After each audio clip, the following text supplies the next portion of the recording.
Thanks for watching Afternoon Live. Do you sometimes feel like the words mom and guilt are synonymous? Our next guest is here to help us ditch the guilt and embrace the grace.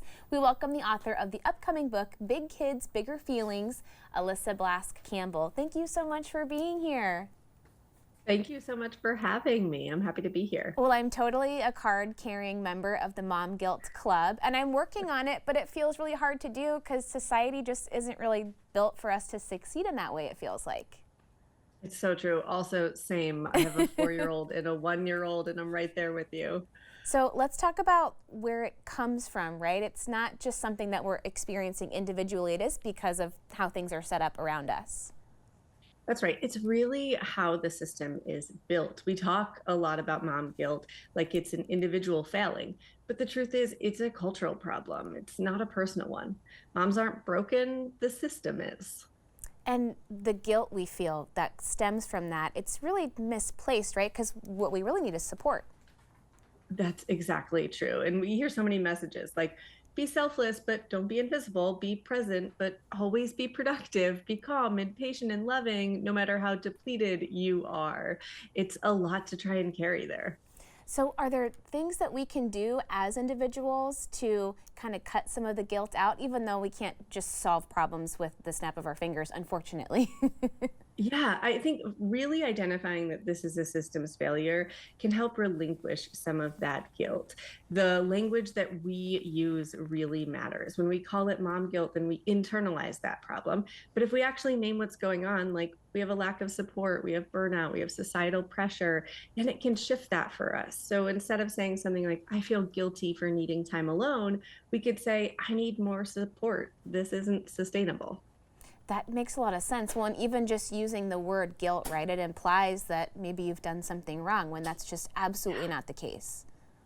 That's exactly right. And it's not just about feelings. It comes back to like our self-worth.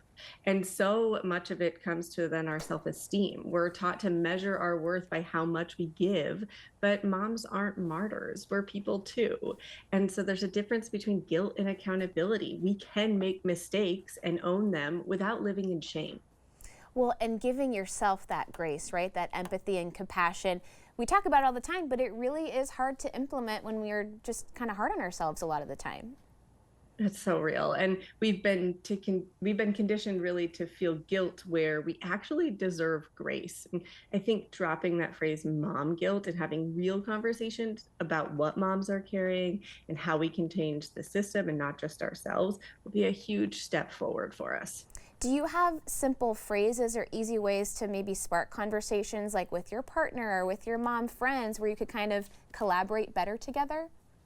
Yeah, I think looking at like where do I need a boundary is often for me where it comes up when I'm like, oh, I'm feeling that mom guilt is usually a sign of I need a boundary, whether it's if somebody's saying something to me about being a working parent or traveling or needing time away, being able to say, oh, I'm not comfortable having that conversation, or yeah, I really enjoy my work. It helps me show up as a better parent. And having those kind of pocket phrases ready to go and setting those boundaries is really helpful for me in the moment because I can fall so easily into that like self blame, kind of people pleaser, fawn mode in those moments. So if I have them in my pocket ready to go, then it's easier for me to set that boundary with somebody else. Yeah, that feels like you don't fall into that trap of over explaining and then you feel guilty because you said the wrong thing and then you're totally trapped in this vicious cycle. Well, and sometimes, like speaking of boundaries, sometimes no is a full sentence and that can be really hard to do as well.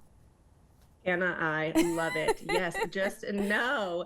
And one of the things that we have in my upcoming book, Big Kids, Bigger Feelings, but that's out now, is a free regulation questionnaire, and you can take it at any age. So for me as an adult, it was so helpful. What it did was help me understand how my nervous system works and that I am overstimulated by sound. So when we get to like 5:30, 6 o'clock, and my kids are making noise, and bless him, he's incredible, but I married a drummer. So there's like tapping happening in my household.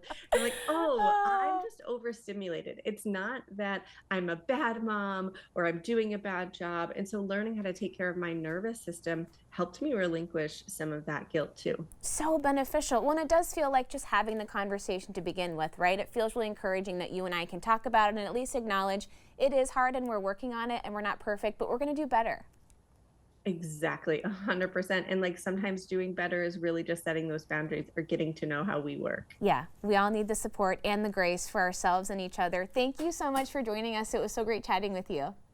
Yeah, thanks for having me and having this conversation, Of Hannah. I appreciate it. course. Alyssa's book again is Big Kids, Bigger Feelings. We'll have more information on our website at katu.com. We'll be right back with more Afternoon Live right after this.